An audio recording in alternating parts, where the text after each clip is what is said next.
Ella's days began with the cool touch of marble underfoot and the gentle creak of age-old wooden doors. The mansion was a world of pristine opulence, with its gilded mirrors and velvet drapes framing her humble existence. She moved through the hallways like a shadow, her hands forever occupied with dusting, polishing, scrubbing. It was work she had grown accustomed to, predictable, steady, and solitary. The man who owned the mansion, Mr. Caldwell, was a mystery wrapped in sophistication. He rose before dawn, his voice smooth yet firm during his morning calls. Their interactions were limited to short conversations about household matters, his gaze rarely lifting from his paperwork. He was polite but distant, a man engrossed in his empire of wealth and business. Yet, there were moments when she caught glimpses of something softer. Like when he'd thank her with genuine warmth after a well-prepared meal or when he'd compliment the meticulousness of her work. Those fleeting acknowledgments were enough to plant a quiet fondness in her chest, though she buried it deep, away from foolish hopes. Her days stretched into weeks, each one folding neatly into the next. But on this particular morning, something felt off. The air held a tense chill, as though the house itself anticipated something more. As she cleaned the drawing room, her mind wandered, drifting to the peculiar kindnesses Mr. Caldwell had shown over the years. How he'd ensured she had proper meals, even on her busiest days. How he'd offered her new books when he noticed her reading during rare moments of rest. It wasn't kindness she was used to, and she never let herself read too deeply into it. She was a housemaid, after all, a worker meant to exist on the periphery of his life. By noon, she was polishing the banister when Mr. Caldwell's voice echoed from the bottom of the staircase. "Ella, may I speak with you for a moment?" Her hands froze mid-wipe, the cloth clutched tightly in her fingers. Rarely did he seek her out so directly. Keeping her composure, she descended the stairs, her pulse quickening with each step. "Yes, sir," she replied, her voice steady despite the flutter of nerves in her chest. He stood with his hands clasped, his gaze unusually uncertain. I have something I need to discuss with you. It's not about your work. Rather, it's something personal." The words hung heavy between them. Personal.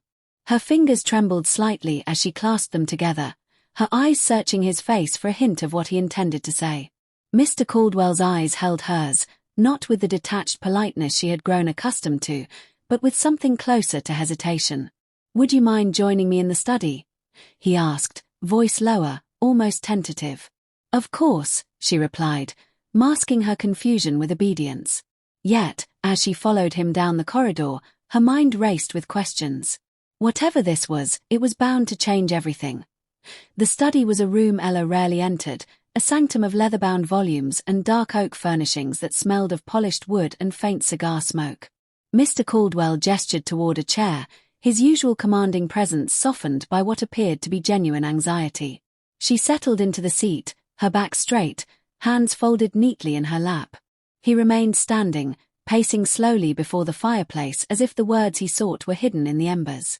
"I've been rehearsing this conversation for days," he admitted with a tight, humorless chuckle.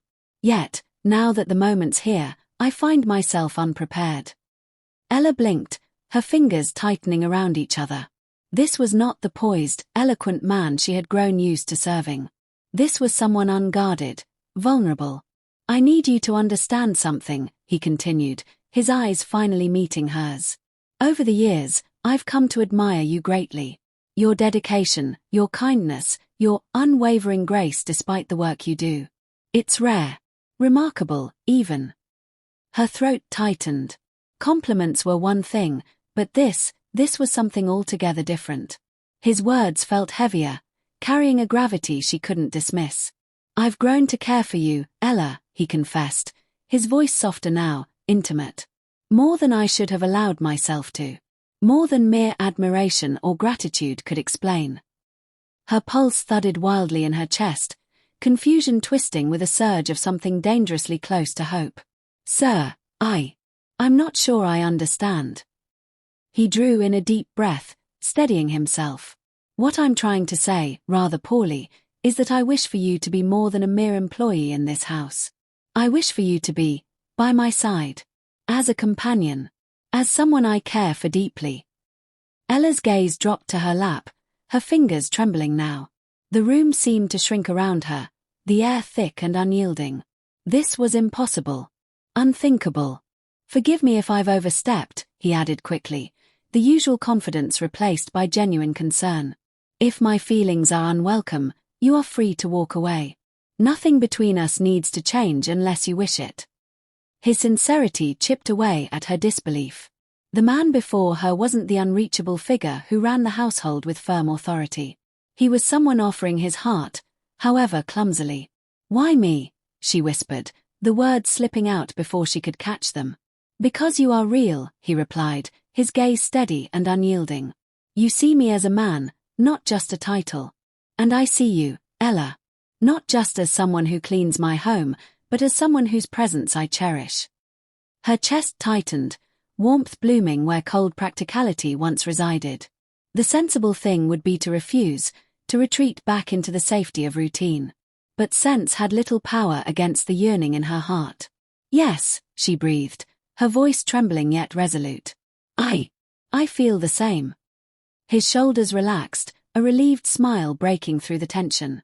The world outside that study might have continued its steady rotation, but for Ella, everything had changed. Their lives intertwined with a naturalness that surprised them both. Days blurred into evenings spent lingering over dinner, their conversations growing deeper, more genuine. Laughter replaced formality, affection replacing the cool distance that once defined their roles. Yet, it was their first night together that shattered the final barrier. Mr. Caldwell, Alexander, as he insisted she call him now, guided her gently to his private quarters. The room was aglow with the amber flicker of firelight, its warmth casting shadows that danced along the walls. He kissed her with a tenderness that unraveled her, each touch dissolving the boundaries she had so carefully constructed. His hands, which once signed documents and directed empires, now cradled her face as though she were the most delicate treasure he'd ever held. She trembled under his touch, overwhelmed by the intensity of his affection. They spoke little, words unnecessary in the quiet spaces between their breaths. He made her feel cherished, not just desired, and the realization struck her with unexpected force. To be seen, truly seen, was something she had scarcely dared to imagine. Morning came with golden light filtering through heavy drapes, but the world felt softer, more forgiving. Alexander stirred beside her, his gaze already fixed upon her, a quiet contentment reflected in his eyes. "Regrets?" he asked, his voice rough from sleep but laced with genuine concern. "None," she replied without hesitation, her smile trembling but true. "Only disbelief that this is real." He reached for her hand, his fingers entwining with hers. "It's real, Ella. As real as you and I. And I have no intention of letting it slip away." The days that followed were a dream she feared would soon shatter. Alexander's affection remained constant, his devotion expressed not only through words but through gestures that spoke of genuine commitment. An invitation to walk beside him through the gardens, his arm looped protectively around hers. The way he'd pause his work simply to ask about her day, truly listening as though her every word mattered. Still, doubt lingered in the corners of her mind. What if his affection was a passing fancy, doomed to fade as swiftly as it had blossomed? She was a servant, a woman of modest means, her life entwined with his only by the unlikeliest of circumstances. But then there were moments that silenced her fears. Moments like when he kissed her forehead before leaving for his business meetings, or how he'd draw her close during quiet evenings, murmuring reassurances meant only for her. One particular night, as they sat by the fire, his arm draped casually around her shoulders, he spoke words that both thrilled and terrified her.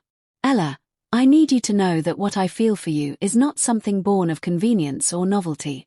You are a part of my life now, and I can't imagine it any other way." His sincerity tore through her doubts like sunlight piercing a storm. And though the future remained uncertain, she allowed herself to hope. Days melted into weeks, their affection deepening with each passing moment. Yet, even within their shared bliss, Ella's thoughts remained plagued by doubt. Whispers from the household staff, curious glances, and murmured speculation reminded her of the precarious line she walked. What they had was real, but how long could something so improbable last? Alexander seemed determined to erase her fears.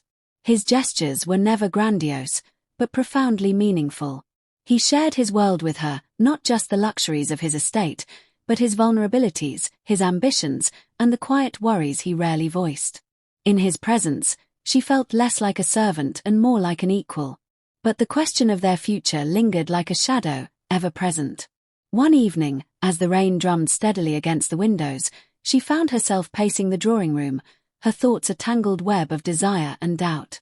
When Alexander entered, his coat dripping from the storm outside, his expression grew immediately concerned. "Ella, what troubles you?" he asked, crossing the room to take her hands in his. His touch was warm, steadying. She hesitated, her gaze dropping to where their fingers intertwined. I fear this isn't meant to last," she admitted, her voice cracking under the weight of her confession. "I fear that one day you'll wake up and realize that I am nothing more than the woman who cleans your home." His brow furrowed, a flash of frustration tempered by understanding. "You are so much more than that, Ella. And if I've made you feel otherwise, then I have failed you." "It's not you," she whispered. "It's the world. The way they look at me, at us. As though I've overstepped my place. Then let me put those fears to rest." His voice grew firm, his eyes blazing with conviction. "I intend to marry you, Ella. Not to quiet gossip or to prove a point, but because I love you. Because I wish to spend my life with you, regardless of what anyone else may think." The words left her breathless.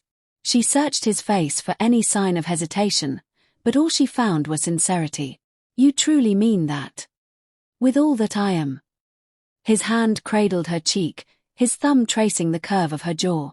"You deserve more than hidden affection. You deserve commitment. A future." Tears prickled her eyes, a torrent of emotion crashing over her. She had feared this would end in heartbreak, but instead, it bloomed into something she had scarcely dared to dream. "Yes," she said, her voice unsteady but resolute. "Yes, Alexander. I will marry you."